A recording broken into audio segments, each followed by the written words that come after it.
And while sexual assault is not exclusive to college-age women, and I do not intend to diminish the trauma or effect of assault on anyone, there is a proven higher statistical significance of trauma related to sexual assault for women on American college campuses.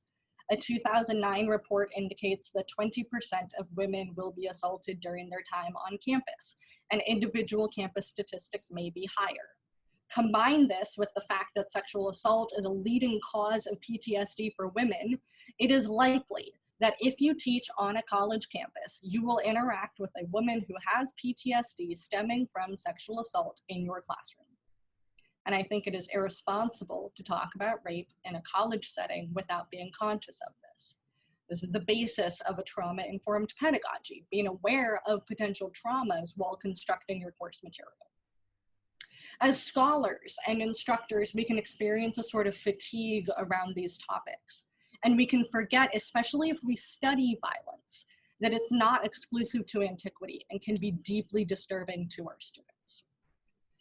So this story of rape may cause distress to someone in your class who may or may not have personal experience of sexual violence. How do we teach a rape narrative responsibly? I want to spend the rest of my talk offering some thoughts and suggestions that I hope can be helpful and spark a longer conversation about this topic. We can teach difficult material if we do it consciously and conscientiously. A big part of that is interrogating why we should teach these topics. In 2015, I didn't want to, but I hadn't thought critically about it. I just knew that I, 2 months into a semester of my first ever class as a full instructor, did not feel comfortable. But when I had to, I realized that there could be pedagogical value in it. And the most important thing here, in my opinion, is to go into teaching this material with a serious consideration of that pedagogical value, and then communicating that to your students. I don't think we should be teaching material just because it's in our textbook or because we learned things that way. When we cover something in class, that communicates to our students that it's important. So we should be able to, for the most part, identify that importance. It does not have to be major, but it should serve a purpose. If I take time to talk about Lucretia in class, I need to think about why I want to do that, and then use that why to guide how I discuss her story. Whether, like me, you have an assigned textbook or you choose your course material, you still have a syllabus that is larger than your textbook. In general, every day of a class builds towards a finale, which we all identify in our course goals. Every unit has a point, and daily activities build towards small and large-scale goals. If the goal of Wheelock Chapter 7 is to learn third declension nouns, but my goal that week is to teach my students about the representation of women, gendered values in Roman society, and the symbolic role of violence as catalyst for systemic change, I need to make sure that I spend enough time on each for it to be worthwhile. Otherwise, my students will learn neither. So what could we gain if we do choose to teach Lucretia in a Latin course? It's a fairly compact story and can be used to deliver a variety of targeted goals. And I have these on the handout as well. You can focus on Roman concepts of virtue and value, especially the gender differences of them.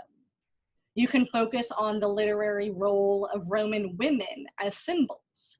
You can emphasize how the stories that later Romans tell about their history characterizes individual agency and political change, or the emphasis on collateral damage and social upheaval, or the way that ancestral heritage can be used for political gain. Lucretia is set up to symbolically parallel the Roman state through the concept of the body politic, where violence against women parallels and creates symbolic affiliation with violence against the state. Lucretia's blood becomes a rallying cry to show the corruption of the regal system, revoke its power, and instigate a new form of government. And it's fairly easy to see the symbolism and the significance of that symbolism for history. Especially in a Latin class, it can be helpful to have these self-contained units on culture and history to contextualize the language learning. But this is still a narrative of violence. And as clear and compact as the main story is, the subtext is also not very subtle. Lucretia is raped, believes she cannot live with that shame, and kills herself, then is valued for her dead, abused body. You start by teaching about history and government and cultural values, and may accidentally end up sending the message that people who have endured sexual assault have more value dead than alive, and that suicide is an appropriate choice. To the 1 in 5 or more women in your classroom who have been assaulted, that's a harsh lesson to hear. And when you don't have a semester of setup and a classroom full of students who knew what they were signing up for because you'd gone over it in your syllabus, you risk putting your students in a dangerous situation. The story of Lucretia is about violence and cost and power and gender and agency for your ancient and your modern audience. And it's important to contextualize the story before and after you read it. And I summarize some of these on the handout as well. We can think in terms of narrative, as a story is coming from Livy, no matter what version we're reading. You can tell your students about how Lucretia is an example of sexual violence that moves the story onwards. Livy needs to explain 2 things: why the kings were overthrown and why Brutus is important in that moment. He accomplishes this with the character of Lucretia. A woman is violated, and this catalyzes Brutus's action. You can also emphasize power dynamics and talk about how Tarquin's power is clearly stressed. He can walk into Lucretia's home while her husband is away. Yet she is the one who controls narrative progress. Her resistance to Tarquin's attempts at verbal persuasion force him to show his true colors with the threat against both her life and her dignity in death. When he leaves, she takes action to send a message to her family. She takes agency in her death and demands that her abuse not go unpunished, and chooses the masculine and equally penetrating mode of her suicide. Yes, she is dead at the end of the story, but one could argue that in Livy's presentation, it is her action that drives the story, even while she is Tarquin's victim. It can be meaningful to question why Livy writes Lucretia the way he does. It's a story filled with character and dialogue. And I include some more sample discussion questions on the handout that emphasize this angle. But it's important to structure your discussion questions. Notice the difference, and these are on the handout as well. Notice the difference between why do you think Lucretia killed herself and why does Livy show Lucretia's suicide, and how does he characterize her decision? The emphasis in the first is on personal response, which asks your students personal feelings about rape and suicide, which is potentially entering the danger zone of trauma. The second question, however, emphasizes Livy and the fact that Lucretia is a character with narrative purpose. And I'd like to make a brief caveat at this point about the use of sexual assault as a plot point.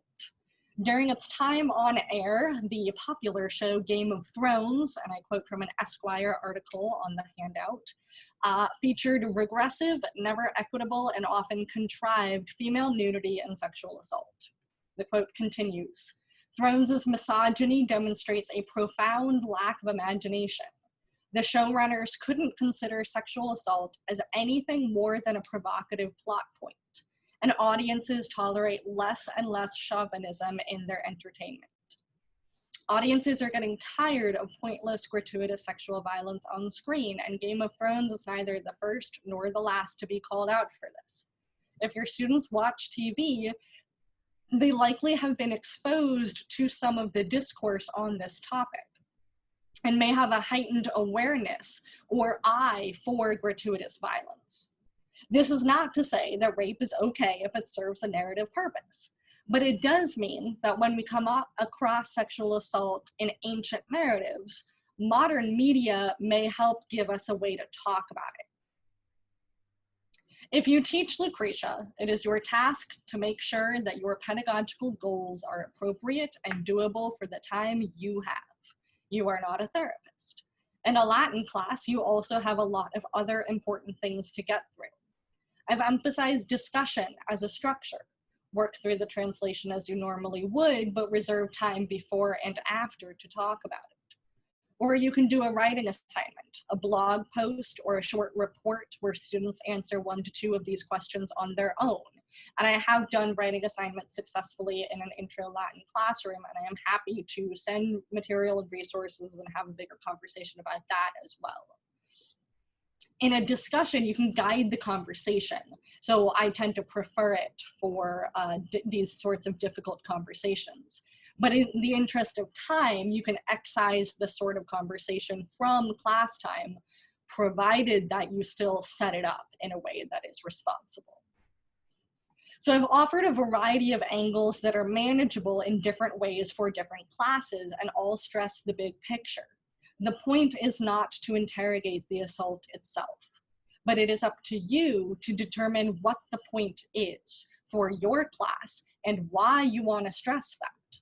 And I have on the handout some guiding questions to help you think through your pedagogical goals for doing a unit like this. If you make space in your classroom for this, make sure it's important. Our classrooms are building a generation of scholars, of thinkers, of activists. Model for them how to interrogate a text, how to read bias, how to question assumptions. I am not advocating that you all pick up Wheelock and teach this. I am, however, encouraging you to remain critical, trauma aware, and conscientious instructors and learners. As a final note, I'd like to add that trauma is as much the experience as the aftermath. Your experience during this pandemic may be traumatic, or it may become traumatic in the next few months. And whatever your classroom looks like in the future, I want you to be gentle with yourself and your students. I encourage you to be kind and to reach out to your communities and your support networks. And please feel free to contact me if you want to continue this conversation. I have my email and my Twitter handle on my handout. And I am more than happy to share any materials that I can with you. Thanks.